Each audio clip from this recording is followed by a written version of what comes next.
همدغه اوس د امریکایي دغه ټول علم دومره توان او دومره قدرت نه لري چې تر اوسه پورې په زابل کې، په قندهار کې، په غزني کې د یو عام کس او د طالب فرق وکړي، بغیر له دې نه چې د په اوږه که په کوم خاص ځای کې، په کوم خاص ګروپ کې کسانو سره ټولو سره سلا په سري ټول افغانستان لونګۍ اغوندي، ټول د وردګ خلک څه رقم کالي اغوندي، د غزني خلک څه رقم اغوندي، د زابل ټول خلک هماغه خپل کالي اغوندي، هماغه رقم ژوند کوي، که طالب ده که عام کس ده.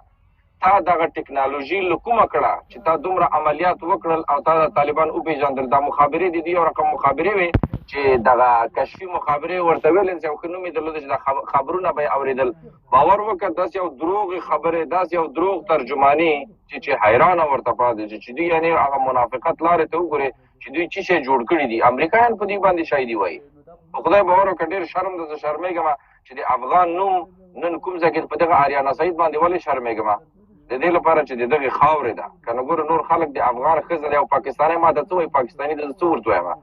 خو دا افغانه ده راته، همداسې عبدالرازق افغان ده راته، همداسې دا نور کسان اشرف غني دا نورې، زه هغه ته خو نه شم ویلی چې دا د جلال آباد دی یا دا د قندهار دی یا دا د پنجشیر دی. متي الله جان فکر وکړه پرون ګوره هغه و د هلک په څا کې لوېدلی و، یو سوال غوندې داسې پوښتنه په خپله ګوره دغه سوال حل هم ده او دا سوال هم نه دی، ماسې یو خبر کوم.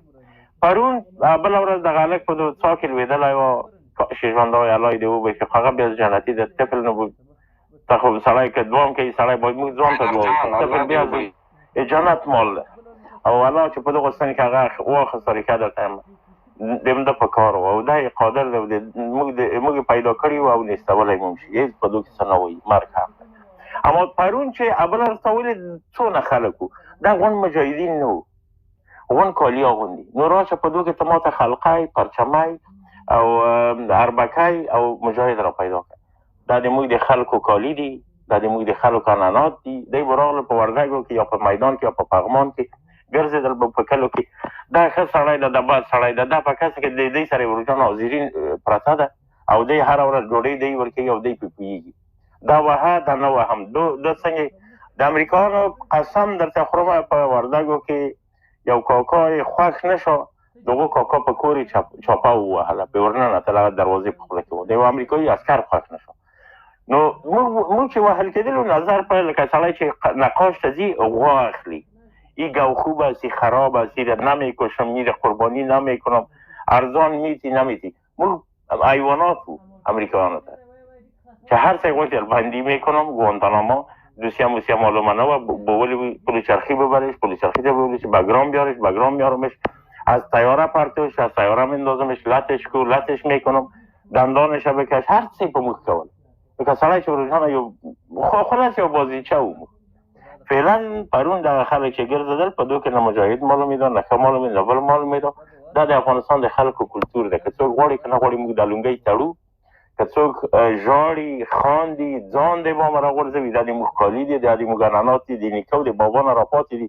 والله بلا چې 200 قرن هم شي موږ به نه وو. او زه په دې باندې یقین لرم چې داسې غیرتي خلک چې همدغه لونګۍ به تړي. افغانان داسې خلک دي. نو په دو کې موږ دی بېلولو، امریکایي و چې څه غوښتل همغه شی به یې کول. یو د مثلا ته به یې خوښ شولې تا ته به چې ته ښه سړی زه به ولاړم دا بد سړی دی. مجاهد سړی د مور نه پیدا کېږي، طالب سړی د مور نه پیدا کېږي، طالب په مځکه باندې جوړېږي. دغه ظلم دغه هغه یو ښه شعر ویلی و، د هغه ترکي بېناموسه هغوی یو شعر ویلی و د څاڅکي څاڅکي نه سیلاب جوړېږي، ظلم چې ډېر شي انقلاب جوړېږي. ډېره ښه خبرې کړې ده، ډېر بې عقل انسان وله یوه ښه خبرې هم کړې ده. بلکل دغه خبر د ده ډېره معناداره ده. ظلم چې ډېر شي واقعا همداسې کېږي. دغه انقلاب چې وشو، دا انقلاب طالبانو ونه کړو، دا د افغان ولس وکړو. طالب روزانه فقط په اوږو یې کېنول او رای وستو. نوش جان د طالب شي چې دا رقم په ولس ګران ده. مهرباني ډېره بخښنه غواړم، خبرې راسې اوږدې شوې. بخښنه غواړو ورونه، دا نور ورونه د خبرې وکړي د ټول وخت مو واخیست. عمران جان عبدالبرادر به معذرت. خواهش میکنم. ما دیگه چه خواهش میکنم. متی الله جان خوب است، بیاد از شکر صدایتشون شکر که جور ساعت هستی. دیگه برادر و خواهرایم که تشریف آوردن خوش آمدین همگیتان. بیاین بالا برایم برادرها، پایان نباشین، بیاین بالا بشین، بیاین که صحبت کنیم. هر کسی که در اتاق نه بیاید بالا بیاید که خدمات صحبت کنم. یک کس اومده گفت که چند نفر میاد و اتاقاتون میشینه و صدایتون ثبت میکنه و روان میکنه. از این بعد کسایی که در پایان میشینه باید یک دفعه بالا بیاید که ما صحبت کنه، در غیر از اون ما از اتاق خود رو موو میکنه. احمدی صاحب ثبت کنه